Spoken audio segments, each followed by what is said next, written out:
BCP, Brand Culture Pipeline. PLUR, Peace, Love, Unity, Respect. Happiness Framework 1, Perceived Control, Perceived Progress, Connectedness. That's the number and depth of your relationships. And the meaning, being passionate about the work we do. A Happiness Framework 2, from a Chip Conley's book, Peak, there is a Maslow's Law which has been condensed superbly into three aspects: customers, employees, investors. From customers per se, when somebody meets expectations, to meets desires and meets unrecognized needs. For example, we make an order, we get the right order. That's meeting expectations. The shipping is free. That's meeting desires. And instead of getting the delivery in 3 days, you are upgraded to an overnight delivery. That's meeting unrecognized needs. Employees, money, recognition, meaning. Giving somebody a salary hike is just mere money part of it.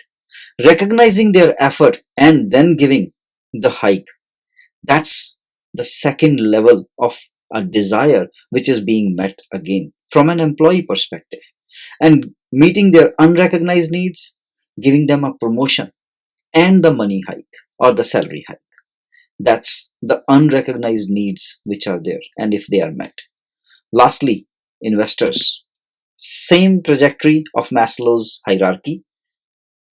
Transaction alignment to building the relationships and aligning to the relationship with the investors. And finally, leading a legacy. And that's the highest or the epitome for an investor to be at. What are we talking about? All these things.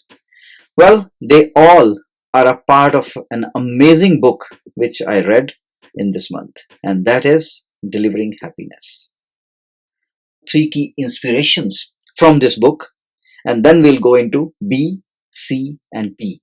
That's my takeaway actually: brand, culture, and pipeline. Let's start with the first three inspirations from the book.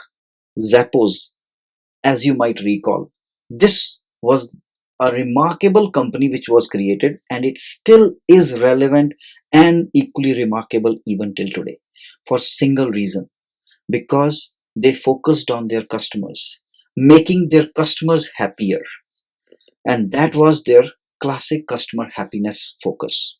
Second, they made their employees happier, and their focus was building a unique culture in itself.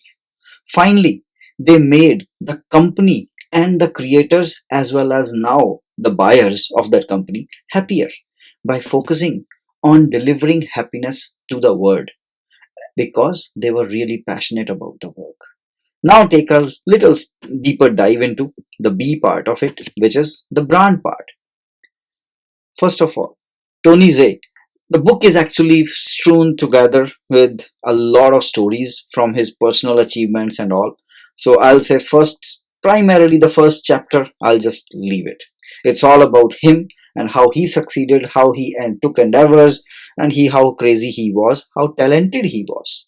But if we further go into the book, that's where he was slowly focusing on building the brand and how he shaped that brand, whether it was from the legacy Link Exchange, a company which he sold to Microsoft at $265 million, to even Zappos, which he sold to Amazon for $1.2 billion. So his mantra was envision, create, believe in your own universe. He kept on dabbling with different endeavors and he kept on believing in them. Secondly, underneath each layer of his endeavor and his dabbling, there was always a story which he wanted people to talk about, and hence he shaped those stories, and that's how he was creating the brand. And that same thought process was taken towards Zappos.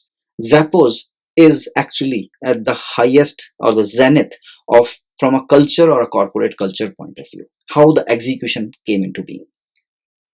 One key aspect underneath the brand building part of it, he did highlight the premise is that you should never ever outsource your core competency here in this case, having warehouses with the right inventory instead of outsourcing that to somebody else and then paying the price for delayed orders or the shipments. Lastly, building the entire brand through customer service. Every customer service rep, the customer loyalty rep, as they call it at Zappos, there was no script given to them. And the communication policy given to them was or is be real and use your best judgment. Even if somebody is making a call to you, asking for a pizza, as the story has been narrated, help them out. If there is a stock which is not there and you are sold out on that, go ahead, and if you think that's the right thing to do, find out a place from where the customer can actually buy that. Help the customer, and there is no script which is given. That's how Zappos brand was built, and that there are a lot of lessons to take, and these are the four key big highlights of the lessons. Talking about the culture, I won't be able to do justice in pronunciation of this, but I'll say it stands for Greek miracle. What Greek miracle is that the great culture, if you build within a company, is equal to happy employees and it is equal to happy customers. Basically, the underlying essence of the message is live and deliver wow for your customers through certain core values, and that should make your culture distinct for even the customer when they connect with you for the relationships you will be developing. Lastly, pipeline. It's a unique word he used. Most of us, we relate this to the numbers part of it, the futuristic, the estimated, the forecasting part of it.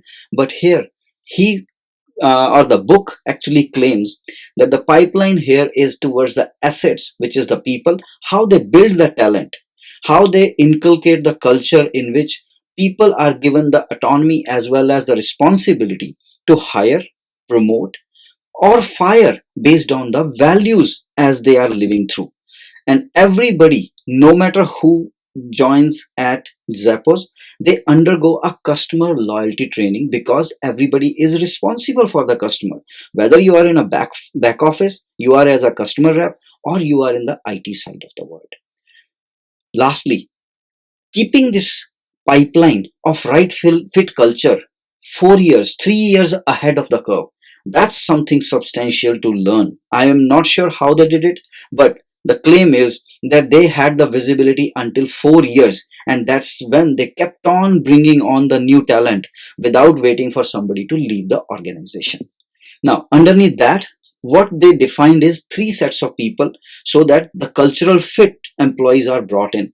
The three sets of people are people you can go with after work drinks, people you really want to work with when the deadlines are very tight, and lastly, the people you would love for their generosity and the humility.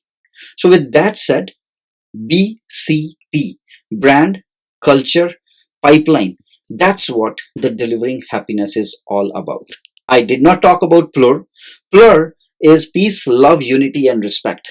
The specific reason why I did not, because as you see the entire construct of it, Zappos, Tony Shea, he created basically a tribe, and underneath that tribe, from various concerts and other parties or raves, he calls it, he attended. This was what the theme over there was, that there has to be love, focused unity, or a unison in that tribe, and the cultural tenets of it should have peace for everybody to get their respect and their own freedom, finally arriving at towards the happiness for the outer world.